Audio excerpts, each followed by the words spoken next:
నేను ఇది చేయగలనని మీరు నమ్ముచున్నారా?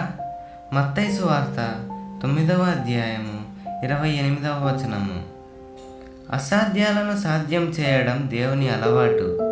ఎవరి జీవితాల్లోనైతే అసాధ్యం అనుకున్నవి దేవుని మహిమార్థం తప్పకుండా సాధ్యం కావాల్సి ఉన్నాయో వాళ్ళు సంపూర్ణ విశ్వాసంతో వాటిని ఆయన దగ్గరకు తీసుకెళ్ళాలి. ఏ పని అయినా చెయ్యి దాటిపోయి సమయం మించిపోయిన పని కాదు. మన జీవితాల్లో తిరుగుబాటు, అపనమ్మకం, పాపం, ఆపద ఇవన్నీ పొంచి ఉంటాయి. ఈ విచారకరమైన నిజాలను పూర్తి విధేయతతో, నమ్మకంతో ఆయన ఎదుటకు తీసుకువస్తే ఇది చెయ్యి దాటిపోయిందని ఆయన ఎప్పుడూ అనడు.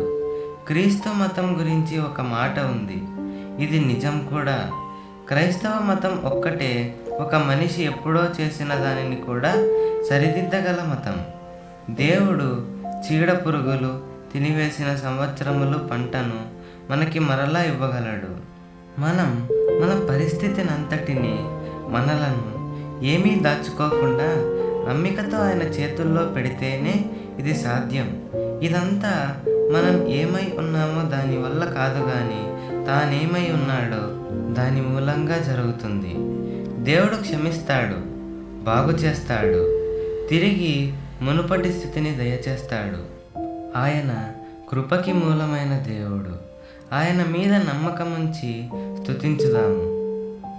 కాదేది అసాధ్యం క్రీస్తుకి, లేరెవరు ఆయనతో సాటి.